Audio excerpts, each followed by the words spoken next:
잠언 12장 1절 한 절입니다.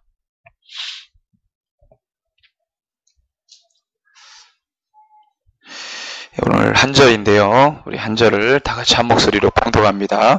훈계를 좋아하는 자는 지식을 좋아하거니와 징계를 싫어하는 자는 짐승과 같으니라. 아멘. 우리 한 번 더 읽습니다. 훈계를 좋아하는 자는 지식을 좋아하거니와 징계를 싫어하는 자는 짐승과 같으니라. 아멘. 오늘 우리 잠언 19번째 시간입니다. 한 줄기를 이루는 두 가닥이라는 주제로 하나님 말씀 함께 나누겠습니다. 오늘 우리 말씀 한 구절을 읽었는데요.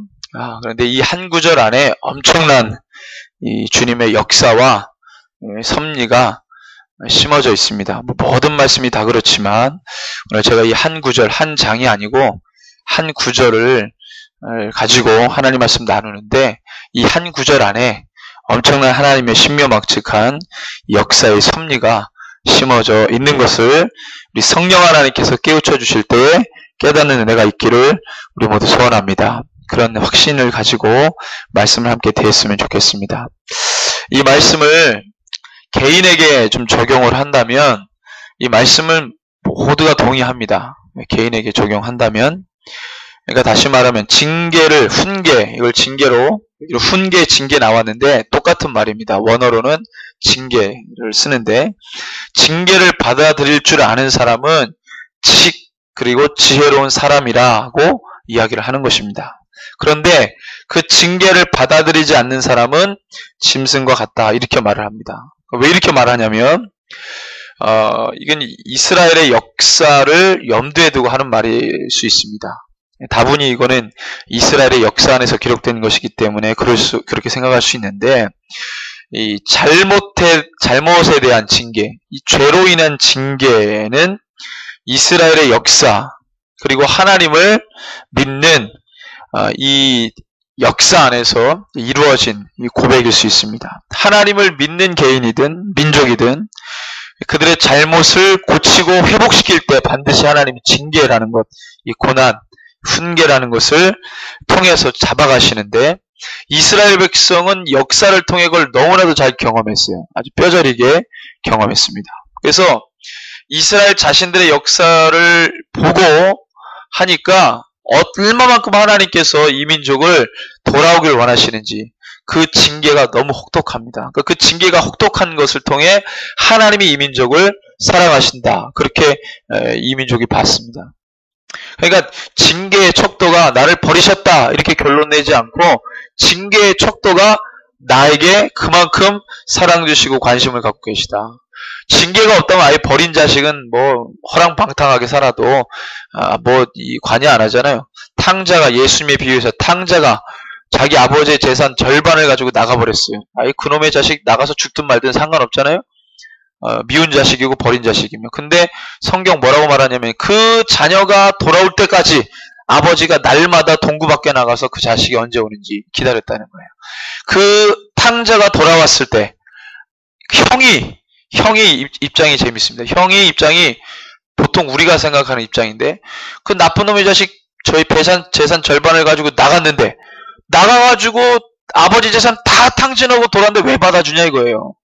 그리고 돌아왔는데 목욕시켜주고 돌아왔는데 가락지 끼워주고 돌아왔는데 옷 입혀주고 신발 신겨주고 소까지 잡아주니 이거는 허람방탕하게 살아간 놈을 뭘 이쁘다고 그렇게 해주냐 이거예요. 그 우리의 입장이잖아요. 근데 거기서 예수님이 뭐라 그러냐면 너는 늘 나와 함께 있었다는 큰아들 보고는 너는 늘 나와 함께 있었어요. 근데 작은 아들은 죽었다가 살아왔잖아요. 그 기쁨이 크다 이거예요. 너에 대한 기쁨이 없다는 게 아니라 죽었다가 살아온 그 아들에 대한 기쁨, 잃었다가 얻은 그 기쁨이 있다는 거예요. 아버지에게. 그러니까 죄로 인해서 나간 자가 끊어져서 없어질 존재가 아니라 반드시 하나님 앞에 돌아와야 되는 존재라는 것을 하나님 무엇으로? 징계와 고난을 통해, 고난의 광야를 통해 보여주셨다는 거예요. 이스라엘 역사가 바로 그것이었습니다. 그래서 이것을 받아들이는 민족과 개인은 복이 있다고 말하는 거예요. 지혜로운 자라고 말했습니다. 왜? 고칠 거니까. 근데 기회를 줬는데 그 기회를 못 잡았다. 이건 이제 문제가 있죠. 그래서 이것에 대해서 받아들이지 않는 자는 하나님의 창조 목적에 부합하지 않는 인생이라 이랬어요. 하나님의 창조 목적이 뭡니까? 하나님에 대한 이 믿음을 죄로 인해 상실해버렸어요. 그리고 하나님이 끝내버렸다. 이게 아니고 역사는 어떻게 진행됩니까? 죄로 인해서 하나님 떠나간 인생을 회복하기 위한 엄청난 역사가 전진하고 있는 거예요. 그것이 이 창조 목적인데, 근데 그 하나님의 징계를 받아들이지 않는, 하나님의 콜링을 받아들이지 않는 그 인생은 이 창조 목적에 부합하지 않는 인생이라 평가했어요. 하나님의 뜻에 어긋난 삶이라고 평가했습니다. 지금 우리의 일상에 적용하면 훈계를 받아들이는 인생 발전이 있고 변화가 있습니다. 성숙합니다. 성장합니다. 근데 훈계를 받아들이지 않는 인생은 그 반대의 열매를 맺습니다. 우리 올림픽 경기가 한창인데요. 4년 전에 아깝게 메달을 놓친 사람은 4년 동안 엄청나게 열심히 해서 금년에 메달을 땁니다. 자기의 이상화의 어떤 이 인터뷰 내용을 보면 자기가 처음에 스타트가 약점이었다는 거 아니에요. 근데 그거를 보완하기 위해서 엄청나게 노력한다는 거예요. 주변에 코치진들이 자기 멘토라고 하는데 코치가 이런 점을 개선하고 저런 점을 개선하라고 계속 지적을 합니다. 그러면은 에이 기분 나빠. 내가 세계 1위인데 어디 나한테 지적질이야. 이 코치들은 메달 한 번도 못 딴 코치들인데 이러면서 그 권면을 받아들이지 않았다. 그럼 세계적인 선수 못 되는 거죠. 그 코치들의 이야기를 잘 귀담아 듣고 고쳐나가 개선해서 금메달 딴 겁니다. 이상한 선수뿐만 아니라 세계 모든 선수들이 4년간 열심히 눈물을 흘리며 준비했어요. 자기의 연약한 점을 개선하고 충고를 받아들이고 지적을 받아들이면서 보완해서 이 경기에 나오는 것이죠. 인생을 보통 바울도 그렇게 표현했습니다. 경주라고 그랬습니다. 경주. 신앙의 삶을 경주라고 그랬습니다. 그 바울이 왜 경주라는 단어를 썼냐면 그 당시에도 경기가 있었기 때문에 바울 당시 때 올림픽 경기가 있었어요. 로마시에서 주최하는. 그죠? 그게 수천 년 동안 끊어졌다가 근대 와가지고 올림픽이 다시 부활한 겁니다. 그래서 처음에 시작할 때 어디서 시작했어요? 근대 와서 올림픽 시작할 때 그리스, 로마가 아니라 그리스의 아테네에서 시작했습니다. 고대로 돌아간다는 거예요. 원래 올림픽은 상식적으로 알아야 될 거예요. 올림픽은 원래 이 제우스 신을 위한 축제였어요. 제우스 신을 위한 축제, 고대 올림픽. 그래서 모든 사람들이 나체로 나와가지고 씨름도 하고 투창 던지기도 하고 뭐 이런 걸 다 했습니다. 뛰기도 하고 신을 즐겁게 하기 위한 축제가 이제 올림픽인데 어쨌든 간에 근대가 그런 정신을 이어서 근대 올림픽 계속 했는지는 모르겠지만 고대 올림픽 때는 그랬어요. 어쨌든 간에 바울이 그 과정을 보면서 우리의 신앙도 경기를 위해 열심히 다름박질하는 이 경기자와 같아야 되는구나 이렇게 고백하면서 우리 신앙에 대해 권면했는데 어쨌든 간에 우리의 연약한 점, 우리의 부족한 점, 죄를 보완해서 그것을 이 훈계를 받아들여서 그것에 대한 열매를 맺는 것. 이것이 바로 지혜로운 인생이라고 그랬어요. 훈계를 받아들이지 않는 인생은 그 반대 열매를 맺는다 그랬습니다. 성장통을 겪는 아이는 균형감 있게 자라지만 성장통이 무섭다고 겪으려 하지 않는다면 건강하고 균형감 있게 자라지 않죠. 가정에서 온실의 화초처럼 자란 아이와 인생의 바른 성품과 바른 인격으로 자란 아이가 별로 없습니다. 온실의 화초처럼 자란 아이는 별로 그런 아이가 없어요. 이거는 아동학자들과 교육학자들이 동일한 이야기인데 어렸을 때 잘못된 것을 바로 고침받고 그 이야기를 들으면서 자기 안의 것들을 조절해가고 그것을 학습해왔던 이 친구들은 건강하고 균형감 있는 성품과 인격을 갖춘다 이렇게 말했다는 거예요. 자, 우리 일상에서도 이건 적용되는 거고 개인이든 민족이든 국가든 간에 다 적용되는 말입니다. 좀 더 확장을 하면 이 한 절을 가지고 좀 확장하면 훈계를 받아들이는 개인과 민족, 국가가 그 스토리를 만들어가는 역사하고 징계를 받아들이지 않는 개인과 민족, 국가가 만들어가는 역사는 정말로 차이가 있습니다. 가령 예를 들면 세계 제국 큰 땅덩어리를 소유했던 제국들이 많은데 아시아에서 몽골 제국이 가장 유력하고 세계에서 가장 큰 이 땅덩어리를 가진 제국 그러면 1위가 몽골이고 2위가 영국이거든요. 해가 지지 않는 나라 영국. 1위가 몽골이에요. 몽골이 엄청난 큰 이 아시아와 유럽 대륙을 다 중동까지 다 침략에 들어갔는데 왜 몽골 제국이 그렇게 큰 거대한 제국을 이룰 수 있었는지 역사학자들이 뭐라 그러냐면 몽골 제국이 한 가지 잘한 게 있다. 뭐냐? 관용 정책을 잘했다는 거예요. 무서움이 초토화 이 작전이라는데 이거는 제가 살펴보니까 서구 역사관에 의한 그 해석이었어요.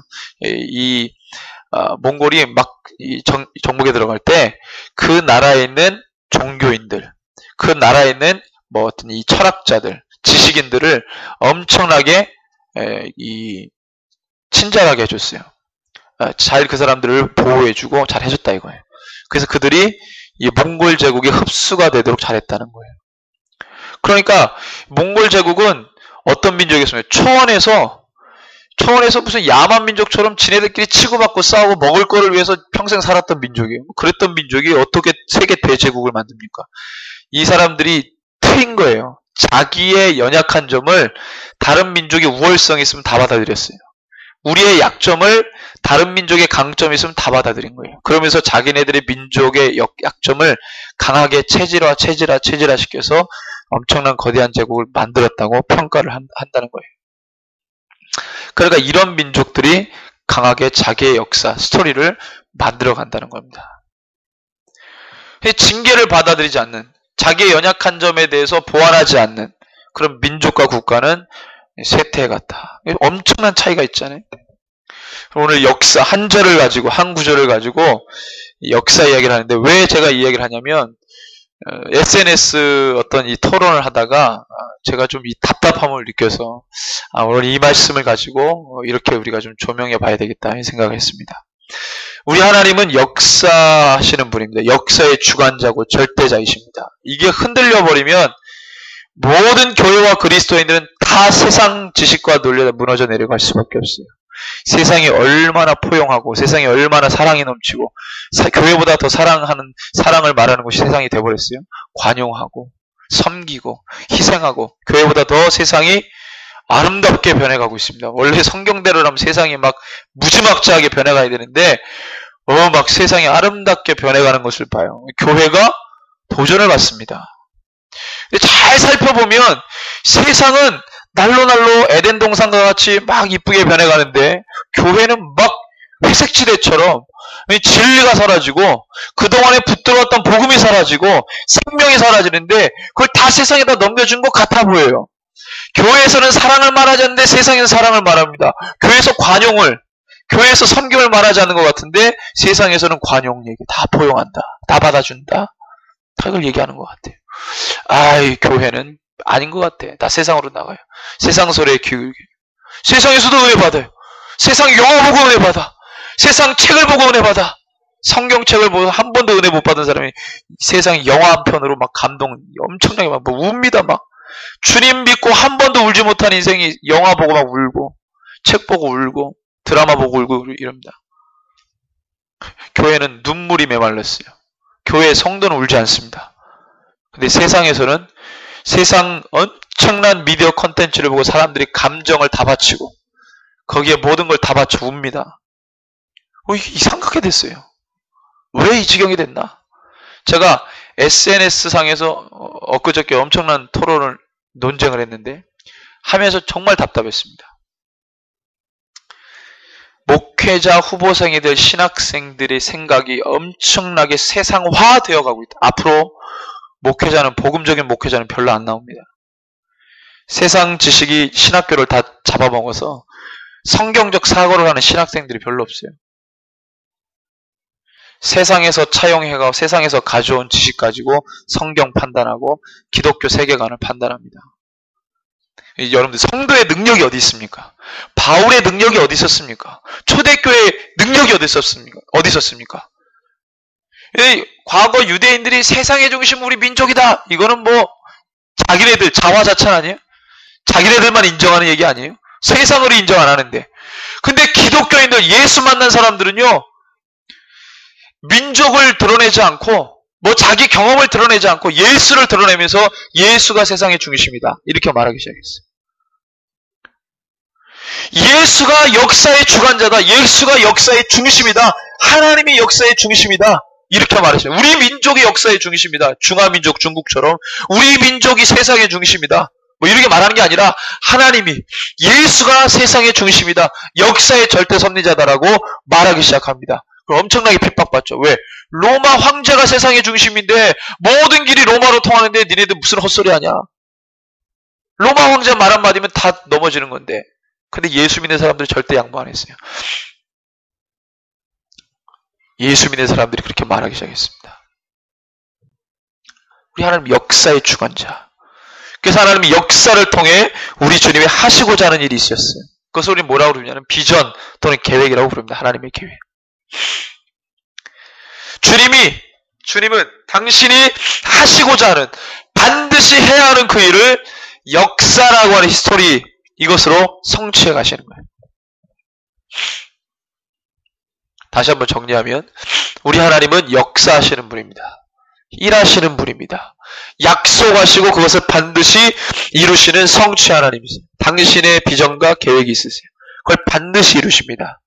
이것이 하나님의 이야기고 역사 스토리예요. 그래서 역사는 하나님에 의해서 큰 줄기로 흘러갑니다. 이걸 우리가 구속사라고 부릅니다.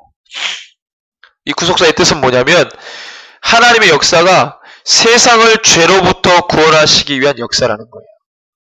이게 구속사예요. 근데 우린 이 같은 역사관을 학교에서 배워본 적이 없어요. 이거 학교에서 배우지 않았습니다. 학교에서 좀 다른 걸 배웠죠.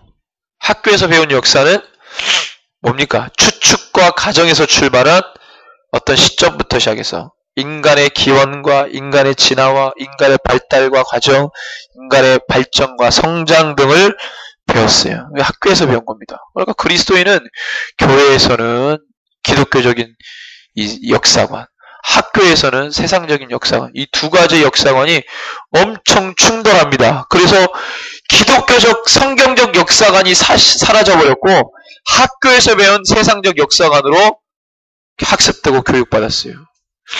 여러분들 사람의 말이나 행동은 마음에서 있는 것이 나오게 되어 있습니다. 내 안에 뭘 가둬 채워놨느냐에 따라서 말하고 행동이 나오는 거예요.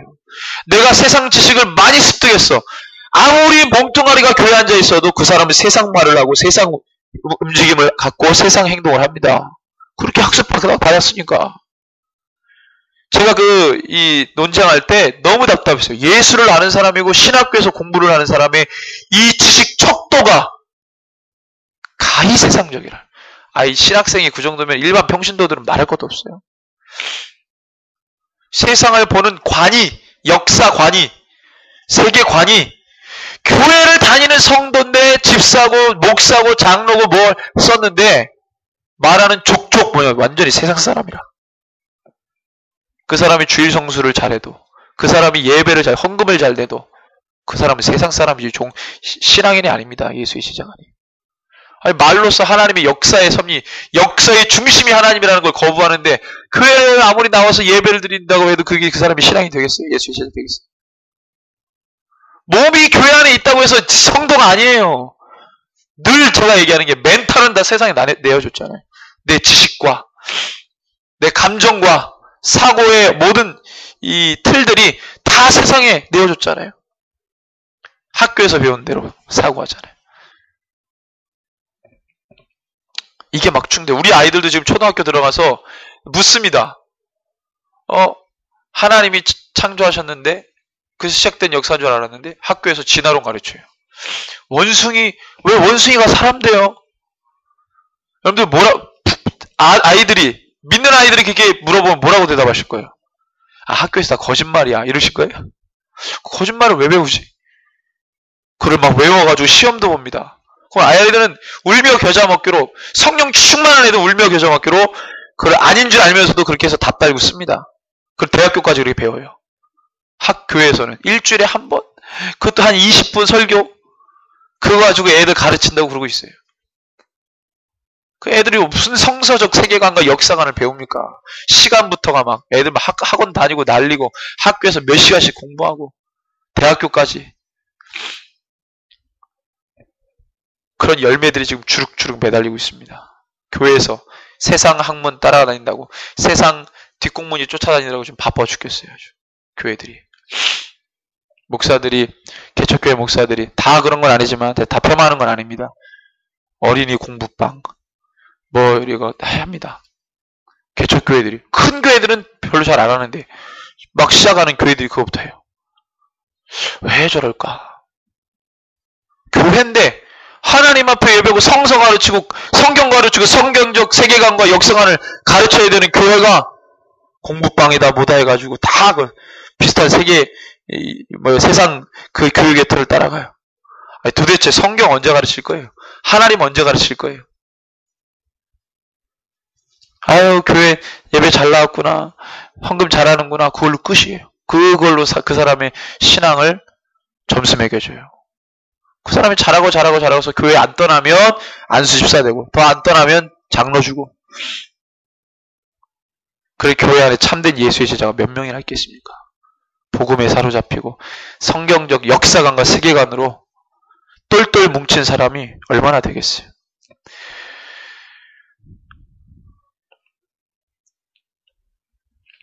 기독교라고 하는 이 역사가, 기독교 역사관이 있습니다. 기독교 세계관. 이건 교회에서 배워요. 세상 배우지 않습니다. 그러면 기독교라는 종교만 이걸 가르칩니까? 아니요. 저마다 모든 종교가 다 있어요.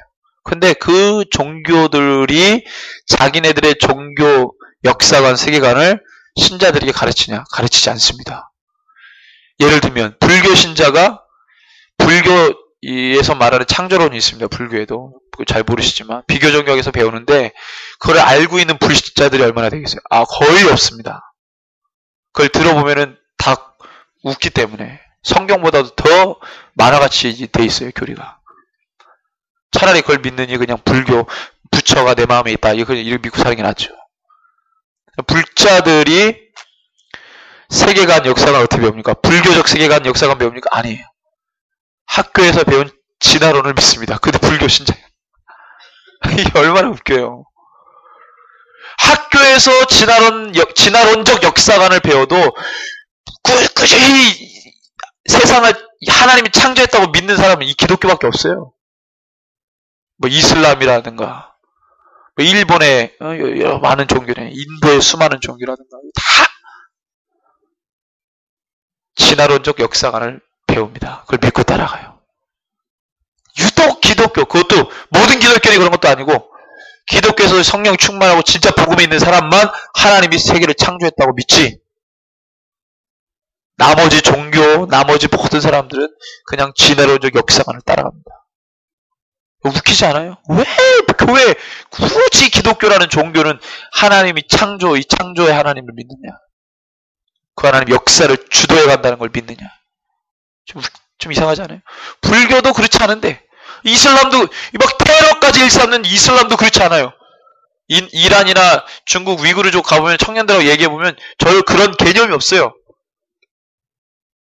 이슬람에도 창조론이 있습니다. 근데 없어요. 가르치잖아요. 꾸란에 보면 그런 거 별로 안 나와요. 중요하다고 말하잖아요. 교리가 있긴 있지만 우리는 엄청 가르칩니다. 목에 칼이 들어와도 그걸 부인을 못해요. 우리는 기독교는. 왜 기독교만 그러냐? 여러분들, 이 진화론적 역사가는 역사가 오래된 것 같죠. 모든 사람들이 다 이걸 따르니까 오래된 것 같지만 불과 200년밖에 안 됩니다. 그 전에는 각자 믿는 고유의 종교 따라서 내가 믿는 신이 모든 걸 형성했다고 생각했어요. 우리나라 같은 토착 종교, 외래 종교가 불교, 기독교인데 토착 종교가 뭡니까? 천지신명 아닙니까? 신교에서는 천지신명. 비나이다 천지신명께 비나이다. 그 천지신명이 뭐예요? 토템 종교입니다. 보통 고대 종교들은 거의 다 그래요. 토착 종교들은 다 민족과 나라에 상관없이 토착 종교들은 다 토템적 성향을 갖고 있어요. 자연숭배 사상이라는 거예요. 자연숭배 사상. 우리나라 이제 우리나라 역사가 어디 시작했습니까? 단군 신화 다시잖아요. 곰과 호랑이가 사람 되려고 동굴에서 뭐 하다가 환웅이 사람 될 수 있다 그러니까 막 그거 하다가 호랑이는 인내를 못해서 뛰쳐나가고 곰이 사람이 됐고 여자가 돼서 환웅은 천재 아들 아니에요? 환웅이 내려가지고 곰 밑에 사람이 된 여자하고 결혼해가지고 난애가 누굽니까? 단군 할아버지 아니에요? 단군 할아버지. 그냥 우리 민족, 믿으세요 이거를?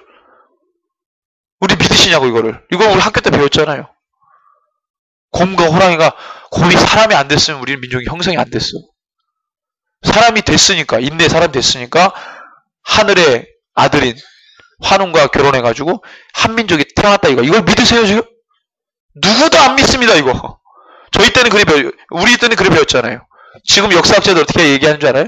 곰 부족과 호랑이 부족이 세력 다툼을 해서 곰 부족이 이겼어요. 그 외래 부족이 누굽니까? 환웅이라고 말하는 외래 부족과 귀합해서 형성된 민족이 한민족이라고 말해요 지금. 그럼 왜 곰 부족, 그 다음에 이 호랑이 부족, 그 다음에 하늘을 숭배하는 하늘 부족 이렇게 얘기하는데 그 얘기가 뭐예요? 다 토템적 종교관을 갖고 있는 이 종족들이라는 거예요. 자연 숭배 사상. 옛날 과거에는 다 그랬어요. 이게 서구 제국 시절 때 기독교 세계관을 갖고 있던 기독교 국가들 이 서구 세력이 다 이 세계를 제패했잖아요. 그러면서 토착 종교가 거의 사라졌습니다. 이 사람들이 서구 세력이 기독교 세력이 그런 걸 형성해서 복음으로 나가면은 그 역사관이라는 게 복음적으로 잘 펼칠 텐데 그러질 않았어요. 1, 2차 세계대전 땅 터지고 난 다음에 하나님에 대해서 실망하게 됩니다. 서구 기독교 세력이. 어떻게 이 사람이 죄가 많냐 이거. 막 히틀러가 수백만 명의 사람을 죽이고 전쟁 독일이 2번이나 일으키면서 엄청난 유럽의 많은 인구가 죽었습니다. 그 서구 기독교 세력의 중심지가 유럽이었으니까. 그러면서 기독교에 대해서 실망하게 돼요. 그러면 이거를 누가 주도적으로 했냐? 서구 기독교 세력의 지식인층들이 하나님을 삭제해버리기 시작합니다. 모든 문화와 역사에서 하나님을 다 삭제해버려요. 왜? 하나님이 나쁜 신이라 이거예요. 너무 인간을 죄악으로 만들었다 이거예요. 인간의 죄의 부패성 때문에 하나님을 실망하고 하나님을 삭제해버려요. 하나님이 빠져버린 신학. 여러분들 영국의 이 신학대 유명한 신학대학의 신학에 하나님만 가르치는 게 아니라 모든 신들을 다 가르칩니다. 그게 신학이 됐어요. 지금으로 봐 우리나라 신학교에 엄청나게 유명한 신학교에 처음에는 하나님만을 가르칠 거 아니에요? 신학교니까 시간이 지나니까 그 신학이라는 학문 안에 하나님, 마호메트, 불교 모든 신들을 다 가르치게 됐어요. 유럽은 기독교 세계가 다 사라졌습니다. 왜? 사람을 다 빼버렸으니까. 그 세계관을 가지고 뭐가 시작되면 200년 전에 찰스 다윈이라는 사람이 여기서 진화론이 시작됐는데 이 진화론은 생체학적인 진화론뿐만 아니라 모든 문화를 다 진화론적으로 사고하도록 만들어버리게 됐어요. 왜? 그게 문제였습니다. 모든 것을 우리의 모든 멘탈을 다 진화론적으로 사고하게 만들었어요. 과학적으로 접근하게 만들고 종교성을 다 빼버렸습니다. 종교적을 비합리성, 비상식적, 미신적인 것으로 다 치부해버렸어요. 그래서 종교 안에 있는 그 모든 미신적인 것도 다 빼버렸습니다. 하나님도 미신이라 이거예요. 신? 웃기지 말라요. 이성이 중심이 돼요. 기독교에 하나님 빼버리면 기독교가 됩니까? 근데 기독교라는 종교 행위는 가만히 놔두고 이성이 하나님 대신에 들어갔습니다. 하나님 빼버리고. 그 세계관에 굴복될 수 있는 시간이 200년밖에 안 돼요. 200년 만에 모든 세계의 역사관이 다 거기에 종속돼 버렸습니다. 200년 동안, 200년 만에 성경적 세계관, 역사관 다 사라져 버렸어요. 지금은 목숨 걸면서 하나님이 이 땅을 창조하셨고 오직 예수 그리스도가 그 하나님의 구속사, 죄를 물으시고 고치시고 회개하는 이 구속사에 대해서 말하는 것을 꺼려하기 시작했습니다. 근데 성령 충만한 그리스도인이 이것을 지키려고 했죠. 우리 아이들이 무슨 교육을 받습니까? 그걸 배우는 거예요. 교회는 교회대로. 우리 부모님이 교회 다녔으니까 나도 교회 다니면서 그냥 목사님 설교 듣고 그런 줄 알고 살고 수많은 시간을 학교에서 세상 학문을 배우면서 학문만이 아니라 내가 그렇게 세상 사람으로 체질화되어 가는 겁니다. 그러니까 성령 받지 않으면 도무지 하나님을 알 수가 없는 거예요. 하나님 알 수도 없고 따라갈 수도 없습니다. 하나님은 설명으로 지식으로 말로 믿을 수 있는 분이 아니기 때문에 그래요. 어떻게 됩니까? 대안이 없어요. 만나야 되고 붙들어야 되고 계속 접해야 되는 거예요.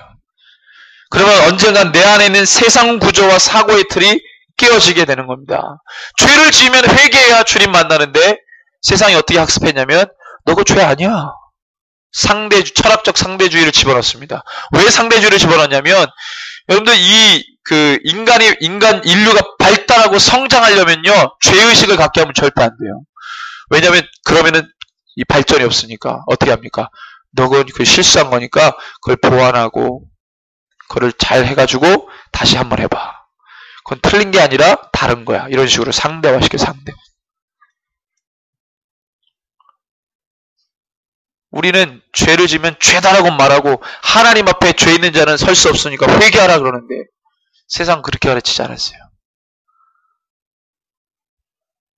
다시 한번 생각해봐. 돌이켜봐. 이 정도. 아 이게 아니구나. 깨우침만 강조하면 우리는 불교랑 다를 게 없어요. 불교의 불자가 이 깨닫는 거 아닙니까? 불교는 깨닫는 게 중요해요. 깨닫는 원리. 하면서 깨닫는 거잖아요. 근데 그 깨닫는 것이 지식에 갇혀 있기 때문에 능력이 없죠. 근데 우리 하나님은 역사의 주관자시고 중심에 계시는데 모든 사람들이 죄인이라고 말하였고 그 죄인은 예수 그리스도 이름으로 회개하지 않으면 구원받을 수 없다는 이 말씀을 수천 년 동안의 역사 가운데서 계속 말씀하셨어요. 그리고 우리의 죄 때문에 자신을 내어주셨습니다. 이렇게 말한 종교도 없었고 감히 이렇게 말한 신도 없었고 종교도 없었어요. 신은 누가 만들었어요? 사람이 만들었잖아요. 우상을. 사람 생각으로 사고로 신이 인간 때문에 죽어? 인간을 위해서 죽어? 이런 걸 감히 상상을 못했어요. 그런 게 나올 수가 없는 거예요. 하나님이 역사 안에서 인간을 살리시고자 본인이 결단하신 겁니다. 그렇기 때문에 인간의 죄로부터 돌이키는 이 징계라든가 고난의 광야 이것은 정말로 중요한 것입니다. 왜? 우리 주님도 같은 방법으로 고난을 받으셨고 죄를 깨뜨리셨고 생명을 주셨기 때문에 그렇습니다. 죄를 묻지 않고 생명 얻었다? 이건 말도 되지 않지만 그는 참된 그리스도인이라 말할 수 없습니다. 예수님이 만약에 그것이 맞다면 예루살렘 성전에 들어오셔가지고 성전 척결 안 하셨을 거예요. 왜? 성전 척결 거기에 성전에 와가지고요 이 모든 장사하는 사람들 얼마나 불쌍해요. 그거 장사해 먹고 사는데 예수님이 그거를 다 둘러엎었어. 그러면 예수님은 피도 눈물도 없는 사람 아닙니까? 그 사람들이 먹고 살게끔 해줘야 되는데 제사장들이 먹고 살도록 하도록 다 해놨는데 사람들이 편의를 봐줘. 근데 예수님이 그거를 다 둘러엎었어. 예수님 몰상식해. 국률이 있는 사람이라고 말했지만 그런 게 없었어. 이랬을 거 아니에요?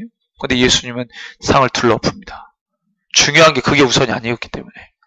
우리 인생에 내 죄를 물으시는 게 사랑이 없기 때문에 내 죄를 물으시는 게 아닙니다. 내 죄를 묻고 이것이 사해져야 성령님이 와 하나님을 바로 볼 수 있다는 거예요. 그게 없으면 누구도 하나님을 바로 만날 수도 볼 수도 없는 겁니다. 내가 죄인임을 고백하고 인정하고 그것을 예수의 이름으로 날마다 시인하고 늘 주님과 함께 있고 듣고 붙들고 나가는 삶에 주님 만날 수 있는 겁니다. 그래서 오늘 한 구절에 훈계를 좋아하는 자는 지식을 좋아하거냐 지혜를 좋아하거냐 징계를 싫어하는 자 짐승과 같다 그랬어요. 하나님 볼 때 짐승과 다를 바 없는 영혼이 없는 짐승은 영혼이 없잖아요. 육체만 있고 영혼은 없는 짐승과 같다는 거예요. 영혼이 없다는 것은 구원을 못 받는다는 말입니다. 짐승은 구원을 못 받잖아요. 영이 없기 때문에. 그 말이 똑같은 거예요. 이어령 박사 아시죠? 이어령 박사가 어떻게 예수님 만난 줄 아십니까? 당대 최고의 지성인이고 세계 석학들이 인정하는 이어령 우리나라의 최고의 지성인 아닙니까? 그 이어령 박사가 예수 어떻게 만났는 줄 아세요? 그 딸이 목사였어요. 그 딸이 엄청나게 교만한 엘리트였습니다. 김한길 지금 민주당 대표하고 결혼했잖아요. 첫 번째. 지금 최명길이가 두 번째 부인이고요. 그 이어령 박사 따님이 김한길 부인이었는데 엄청 교만했죠. 그래서 이혼했어요. 이혼하고 이분이 어떻게 예수를 만났어요. 미국에서. 그리고 회심하고 해가지고 목사님 돼서 하다가 이제 돌아가셨죠. 그 딸이 예수 믿고 돌아온 딸이 자기 아버지를 위해 엄청나게 눈물로 기도하고 전도했어요. 이어령 박사가 이 우리나라의 엄청난 석학인데 많은 엄청난 말들을 만들어낸 사람이에요. 시대를 보는 안목이 있어가지고 엄청난 이 석학인데 이 사람이 예수를 도무지 믿을 수가 없는 사람이었어요. 자기의 상식으로는 예수는 신이 아니야.